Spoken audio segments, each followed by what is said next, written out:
एक दिन पहले 2 दिन पहले आपको 3 सूत्र याद कराए थे। याद हैं कि भूल गए? याद हैं कि भूल गए? क्या थे सूत्र? सुनाओ विनीत। हाँ, देखो, जानो, जाने दो।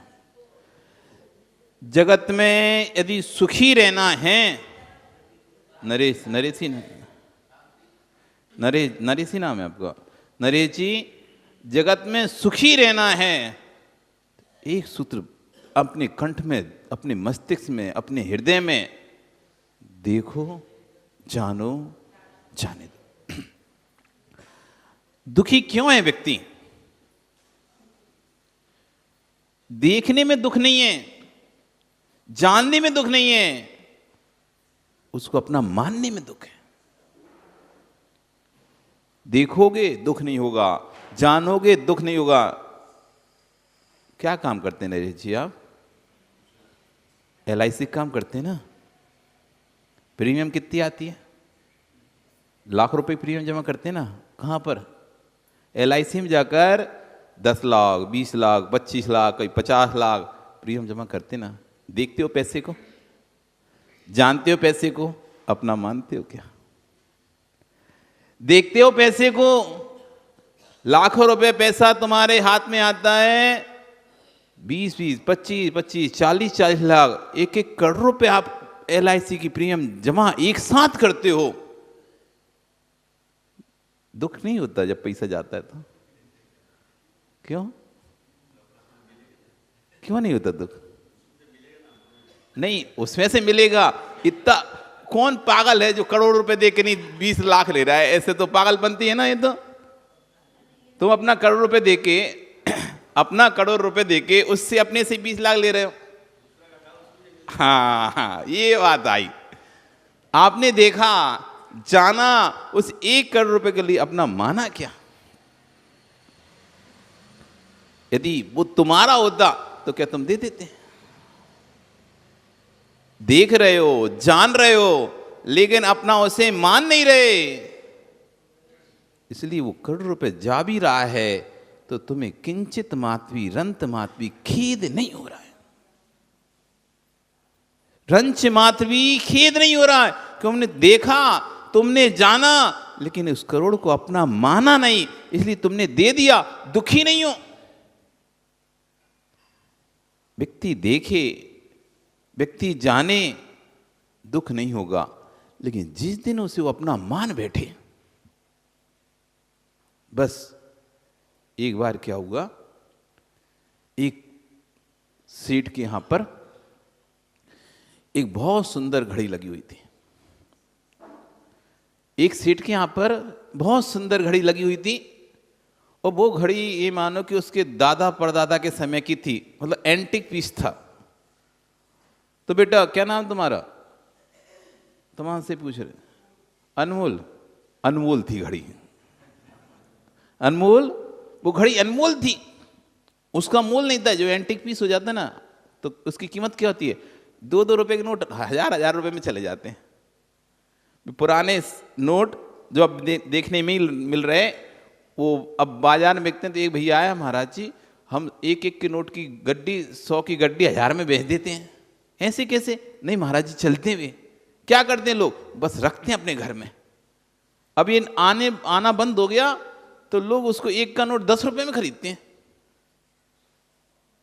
तो जब वस्तु एंटिक हो जाती, पुरानी हो जाती, मिलना बंद हो जाता है, तो 1 की 10 में जाती है, फिर 1 की 100 में जाती है, फिर 1 की 1000 में जाती है, 1 की लाखों में चले जाते हैं। 1-1 नोट करोड़, लाखों। बोला महाराज जी 1-1 नोट की जब वो लगती है, ऐसे पुराना कोई नोट ऐसा हो जो उस समय का, ब्रिटिश के समय का हो या उस समय का हो, लाखों की उसकी बोली लगती है। क्यों? अब मिलना मुश्किल है, अब मिलना मुश्किल है। तो ऐसी वो घड़ी थी। आज भी जिनके घरों वो रखिए, वो चल रही हो एंटे, वो पेंडल वाली पुराने जमाने के, अब नए तौर पे आगे अलग है। वो पुराने जमाने का वो फोन हो पुराने जमाने का, वो टेप रिकॉर्डर बड़ा सा वो चलता हो, इतनी बड़ी सी। अब तो नहीं आते ना, अब जो है सो है, चालू है तो चालू है, खराब हो गया तो खराब हो गया, मतलब उस ना सुधर सकता ना अब नया आ सकता। तो पुराने ज़माने की चीज़ ऐसी होती है कि जितने दिन तक रही अच्छी रहती है, वो खराब हो गई तो खराब हो गई। आप वहाँ जाओ धर्मस्थल में वीरेंद्र हेगड़े के पास, अरे बाप रे कितनी सारी गाड़ियाँ, अंग्रेजों के ज़माने से लेके देश विदेश जहाँ जहाँ जो गाड़ी बनी होगी, अब गाड़ियाँ बंद हो गई लेकिन वो सारी गाड़ियों को रखा है, सब चालू है, मेंटेन करते हैं। जब वो धर्मस्थल का पंचकल्याण वो होता है अष्टकावीस, तो बाहुबली के बाद ही होता है, 2-3 महीने 4 महीने बाद। तो हमको जाने का मिल गया मौका, क्योंकि आचार्य श्री तो अभिषेक करा के इधर आ गए, हम चले गए थे पौंडीचेरी की साइड। पौंडीचेरी घूम के जब लौटे तो 1 साल बाद उसका अभिषेक होना था, तो वो अभिषेक देख मिला। जब वो अपना काफिला निकालता है पूरी गाड़ियों का, वो कम से कम बहुत बड़ा जुलूस निकलता है। सुबह से बैठे रहो शाम तक चलता रहेगा जुलूस, इतना बड़ा जुलूस होता है। आप सोचो जुलूस कितना बड़ा होता होगा। सुबह से बैठो आप, हम लोग आहार करके बैठे थे उस स्थान पर, 4 बज गया था हमको बैठे बैठे देखते देखते।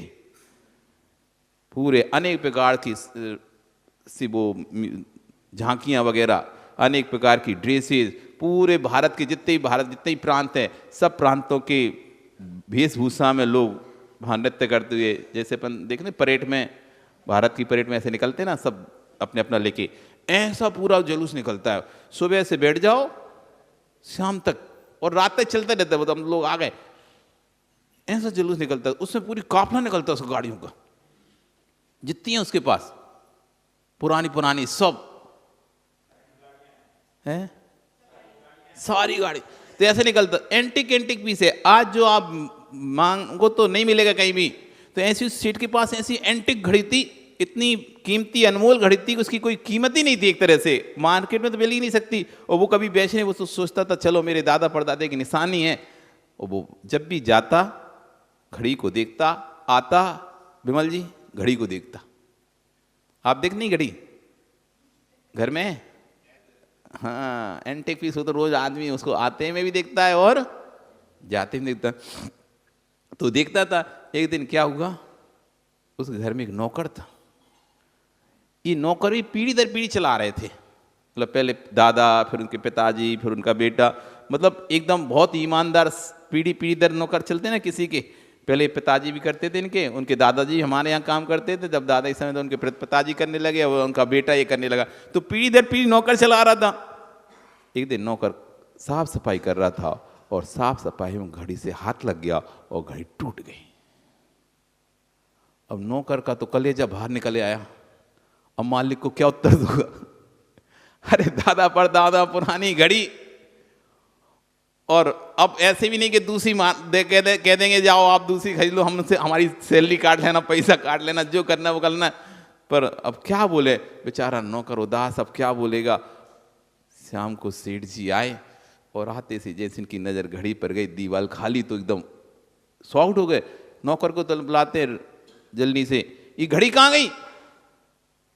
अब नौकर सिर नीचे करा हुआ है, नौकर सिर नीचे है, मुंह से कोई आवाज नहीं निकल रही, कपकपा रहा है पूरा शरीर, उसका बदन कपकपा रहा है। तो तुम ये क्यों कपकपा रहे तुम? घड़ी कहाँ गई? सेठ जी घड़ी टूट गई। कैसे टूट गई? उस सफाई में हाथ लग गया, टूट गई। सेठ जी गलती हो गई, क्षमा कर दो, माफ कर दो, अब आपको जो सजा देनी दे लो, अब घड़ी टूट गई। अब सेठ का तो भैया भोजन पानी सब वहाँ, भूख भी खत्म, उसको तो टेंशन हो गया, मेरी घड़ी टूट गई, मेरी घड़ी टूटी, इतनी महंगी थी, मतलब महंगी तो थोड़ी पुरानी थी, बुजुर्गों की थी, टूट गई।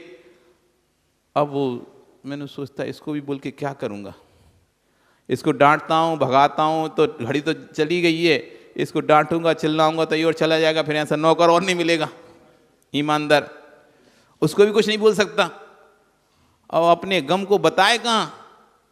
वो कहते ठीक है। तो नौकर भी कहता अब जाए हम सेठ जी घर, तो ठीक है जाओ, खाना वाना कि आज भूख नहीं है तुम जाओ। नौकर जाता है अपने बढ़िया आराम से, वो तो हो गया बात खत्म, सो गया। इधर रात भर सेठ को नींद नहीं आई, करवटें बदलते निकल गए, उसकी यादें चलती रहीं, मेरी घड़ी थी, उन्होंने दी थी, ऐसी थी वैसी थी, इतनी अच्छी थी, टूट गई। ऐसे ही करते करते एक तो खाया पिया नहीं, और रात भर भी सोया नहीं। ऐसी उसकी सुबह उठा तो आंख ऐसी फूल गई, चेहरा वैसे ही खाली पेट वैसे ही चेहरा हो गया था। सुबह जब नौकर आया तो देखता है सेठ जी को, तो पूछता है सेठ जी से, सेठ जी आप रात में सोए नहीं क्या? चेहरा तो आपका फूला हुआ है। सेठ जी का मन में सोचते हैं, बेटा एक तो घड़ी टूट दी और ऊपर से कह रहा सोया नहीं क्या? आप कोई आती ही नहीं, तेरा मजे लेता हूँ, रुक जा। तो बोलता है हाँ यार, हाँ आज मैं रात भर नहीं सो पाया। क्यों सेठ जी, क्यों नहीं सो पाए? घड़ी की टेंशन? नहीं, घड़ी की टेंशन नहीं थी, तो मैं तेरे बारे में सोच रहा था। मेरे बारे में क्यों सोच रहे थे? मैं सोच रहा था तुम हमारे वंश परंपरा से चले आ रहे हो, मतलब तुम्हारे दादा, तुम्हारे पिता, तुम हमारे यहाँ सेवा देते आ रहे हो, और तुम जैसा ईमानदार मैंने कोई सेवक देखा नहीं अपनी जिंदगी में। कल मैं दुकान पर जब बैठा था तो सोच रहा था कि ये मेरे पास सबसे अनमोल चीज क्या है, तो मैंने सोचा था मेरे पास जो सबसे अनमोल चीज घड़ी है वो मैं तुमको दे दूंगा, वो मैं तुमको दे दूंगा। पर क्या करें, जिसके भाग में जितना होता है उतना ही तो मिलता है। देखो आज कल ही मैं सोचा और कल ही तुमसे घड़ी टूट गई। अब वो नौकर, सही बता रहा हूं सेठ जी, आप ऐसा सोचे थे क्या? हाँ भैया मैं ऐसा ही सोचा था। अब तो सेठ जी तो इतना कह के चले गए, अब भैया उसका तो काम में मन ही ना लगे। मेरी घड़ी टूट गई, मेरी घड़ी टूट गई। कभी तो सेठ ने देने का सोचा था, वैसे कभी देते नहीं था, और दे दिया पूरा, ना खाया ना पिया। अगले दिन घर भी गया, रात भर उसे नींद भी नहीं आई। सुबह अगले दिन जब आता है तो सेठ जी पूछते क्यों बेटा सोया नहीं क्या? क्या हुआ? घड़ी गई, उसको नींद नहीं आई, जिसको घड़ी नहीं मिली उसको भी नींद नहीं आई। हुआ क्या? एक दिन पहले तो अच्छा सो रहा था, एक दिन पहले तो वो अनमोल अच्छे से सो रहा था, फिर दूसरे दिन उस नौकर को नींद क्यों नहीं आ रही और सेठ को नींद क्यों आ रही है? अब सेठ शांति से सो रहा है और नौकर जाग रहा है। पहले सेठ जाग रहा था, नौकर सो रहा था, अब नौकर जाग रहा है, सेठ सो रहा है। हुआ क्या है? घड़ी तो ना उस समय थी ना घड़ी इस समय। हुआ क्या? हुआ क्या अभिषेक? बस देखा था, जाना था। पहले सेठ अपना मान रहा था, सो सेठ रो रहा था, फिर सेठ ने तो अपना मानना छोड़ दिया, नौकर ने अपना मानना प्रारंभ कर दिया, तो अब नौकर रो रहा है। अनमोल पापा हैं यहाँ पे? दादा है यहाँ पे? कहाँ है दादा? सब वहीं हैं, यहाँ कोई नहीं है? अच्छा। नलवाड़ी में एक दुकान थी, एक दुकान थी। पिताजी घर बैठे हुए हैं, तभी किसी व्यक्ति की दुकान में आग लग गई। बेटा आता है, पिता से बोलता है पिताजी पिताजी अमुक दुकान में आग लग गई। तो पिताजी कहते लग जाए, अपन को क्या करना है? अरे नहीं पिताजी आग लगी। अरे लग तो जाए, अपन को क्या करना है? अरे पिताजी कल ही तो उसका सौदा करके आए हैं।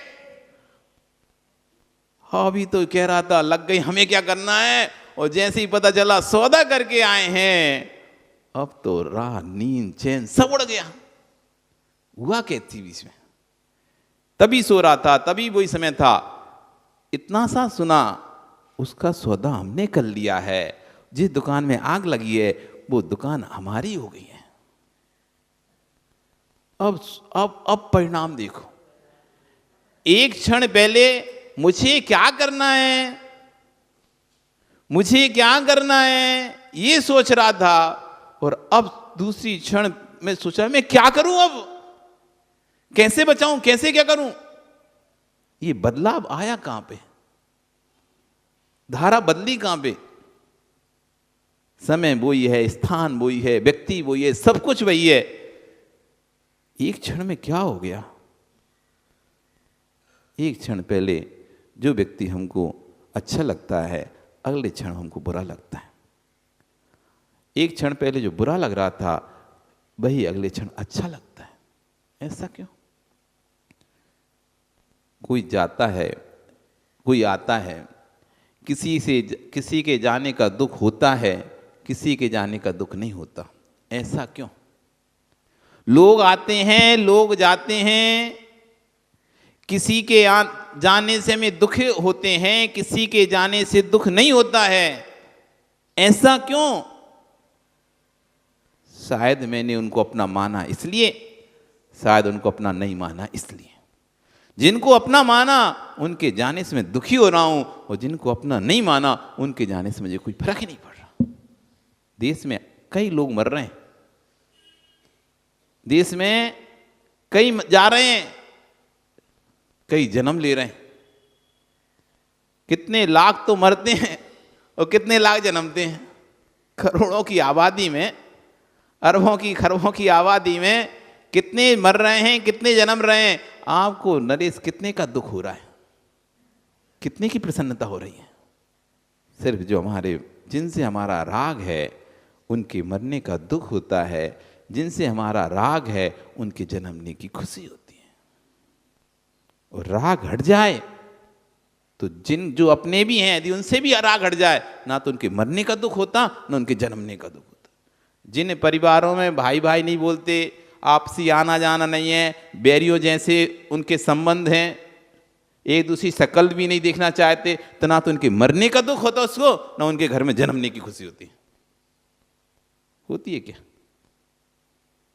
जिन भाइयों में आपस में, जिन रिश्तेदारों में आपस में नहीं बनती, आपकी 4 नंदे हैं जिनसे आपकी बिल्कुल नहीं पड़ती, कुछ भी नहीं होता, 24 घंटे आपको लगता है कि तुम्हारा हमेशा काट करती फिरती है और हमारी बुराई करती है, हमारी सब कुछ करती है। ऐसी नंदों के कुछ भी हो तो आप भी ठीक है मन मार के चले, ना तो आपको खुशी होती है।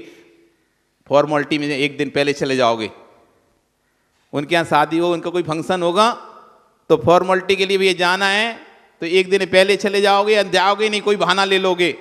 और जिनसे आपको राग है 4 दिन पहले वहां जाके टपक जाओगे, बैठ जाओगे। अरे शादी है उनके घर में, हम तो जाएंगे, अपनी नंद भाई की यहाँ शादी है। नंद कह रही नहीं मेरे भाई के यहाँ शादी है, भाभी के यहाँ शादी है, वो भी 4 दिन पहले से जाएगी। जब राग है तो उसके घर की खुशियाँ आपको खुशी दिखती हैं, उसके घर के गम आपको गम दिखते हैं। और जब राग नहीं होता तो वहाँ रोता भी रहे ना कोई, तो कोई फर्क नहीं पड़ता, कोई भी फर्क नहीं पड़ता। घर में भी जिससे राग होता है उसके रोने से आप दुखी हो जाते हो, और जिससे राग नहीं होता वो पूरी रात भर भी रोता रहे कमरे में फसक फसक के, तुम अपने सो जाओगे ना। यदि बहू को सास से राग है तो सास के रोने का फर्क बहू को पड़ता है, और नहीं है तो पड़ी रहो तुम। और सास को बहू से राग है तो बहू के रोने का फर्क सास को पड़ता है, नहीं तो पड़ी रहो तुम कमरा में रोते रहो। नहीं खाए तो मत खाओ, हमें क्या करना, हमने कौन मना किया, हमने थोड़ी ना ऐसा किया नहीं देंगे तुमको, खाना तो खा लो, नहीं खाना नहीं खा लो। और वहीं आप खुद का बेटा भी रो रहा हो, बेटी रो रही हो, खाना नहीं खाए तो थाली ले ले पीछे पीछे घूमेगी। आप देखो एक ही समय में जहां उसका कोई ऐसा व्यक्ति हो जिससे वो बहुत स्नेह करता हो, यदि वो खाना ना खाए तो तुम नहीं खाओगे जब तक हम नहीं खाएंगे, तुम नहीं खाओगे खाना तब तक हम नहीं खाएंगे। वो भूखा रहेगा तो वो भी भूखा रहेगा पूरे समय तक, वो कैसे भी करके खिलाने की कोशिश करेगा।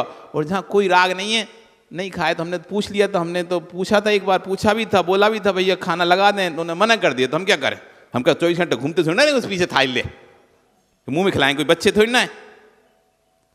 नहीं खाना मत खाओ, पड़े रहो सोते रहो।